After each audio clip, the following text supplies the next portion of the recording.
Oi, Ivete. Opa! Olá! Tudo bem? Eu estou bem, e vocês todos, como é que Tudo vão? bem. Diga. Ivete, eu vou te falar de uma imagem de quando eu era muito pequena ainda. A minha avó materna morava na cidade, que era, chamava aqui de cidade, mas tinha duas ruas e um trem que passava pelo meio. E toda semana a gente ia para a Casa da Fazenda, que eram normas lá da minha avó, que tinha que ver lá a Casa da Fazenda.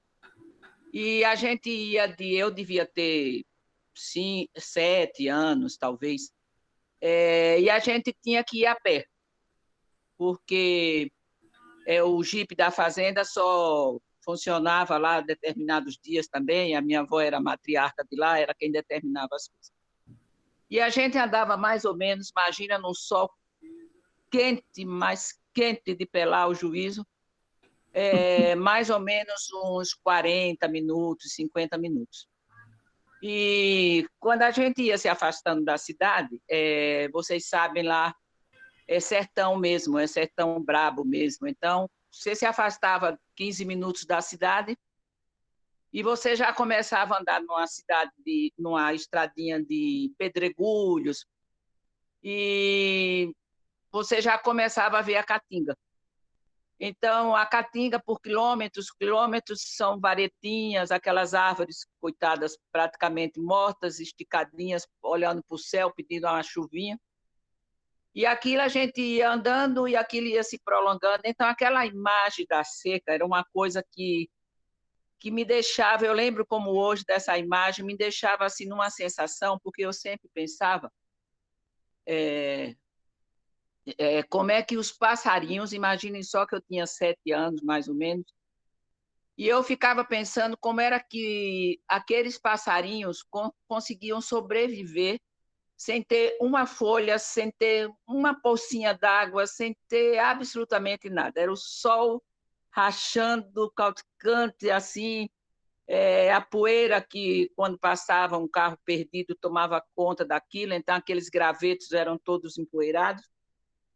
E a gente ia andando e quando estava bem perto da casa da fazenda já, tinha um açude que com a seca tinha secado. Então ficava a imagem que todo mundo vê na televisão, aquelas rachaduras no chão. E, e eu sempre perguntava para minha avó como é que os passarinhos faziam para dormirem, porque não tinha sombra, não tinha nada, mas a gente não via os passarinhos. Isso é uma verdade, a gente não via os passarinhos. E quando a gente estava chegando perto da casa da fazenda, então era um açude que tinha. Quando era a época de chuva, aquele açude enchia, então eu tinha uma visão linda, porque a gente que não estava muito acostumada a ver aquele açude cheio, o açude passava a ser uma coisa assim maravilhosa, bonita. Mas a minha imagem não era do açude bonito. Eu achava bonito tudo, mas eu não tenho muita ligação com água. E quando a gente estava chegando perto desse açude, tinha uma pocinha d'água, imagina uma bacia pequena, naquela imensidão de rachaduras do chão, e tinha uma garça enfiada naquela poça d'água. Então, essa visão da garça enfiada na poça d'água era só uma que tinha. Eu tenho na minha imagem, até hoje, essa imagem daquela garça com uma perninha só enfiada ali dentro daquela água. E eu ficava pensando por que aquela garça tinha aquela. Na época eu não tinha esse raciocínio de capacidade. Hoje eu fico pensando por que ela tinha a capacidade de sobreviver, ela sozinha, porque não tinha outras garças, era só ela. E sempre que a gente voltava e ia para a fazenda, aquela garça estava naquele mesmo lugar. Então, é uma visão que eu tenho até hoje, daquela seca, daquele açude sem um pingo d'água, e aquela pocinha d'água e aquela garça lá. E hoje eu fico pensando assim, por que aquela garça era tão mais inteligente que as outras garças, se é que elas são inteligentes, eu não sei, nunca estudei sobre garça.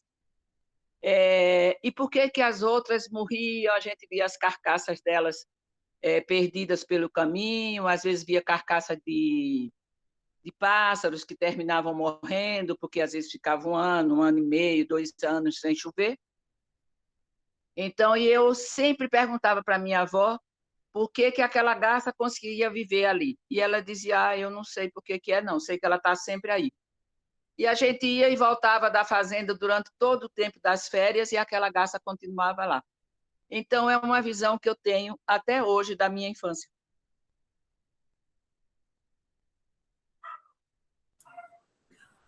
Que linda história, Socorro. Que linda história. Você vê o que é a resiliência, né? A resiliência, o esforço, a permanência dos animais. Que coisa, que fidelidade ao meio, né? Pois é, mas era só ela. Agora podia ser até que nem fosse sempre ela, né, o Ivete? Podia ser que ela desse o lugar para outras garças, né? E a gente sempre achava que era a mesma, né? Porque ela estava sempre na mesma posição. Então... Não usava crachá, né, Socorro? A Não garça usava não crachá, usava mas eu crachá. achava engraçada, porque era um mínimo de água. O açude inteiro, que o açude, vocês sabem como é, uma coisa muito grande, né? E naquele meinho, aquele tiquinho de água, como se fosse uma baciazinha pequena, aquela garcinha lá. Agora, não sei se ela fazia rodízio, viu, Ivete? Vai ver que ela fazia rodízio, eu não sabia, né? Muito bom, Socorro. Obrigada. Linda Nada. história também.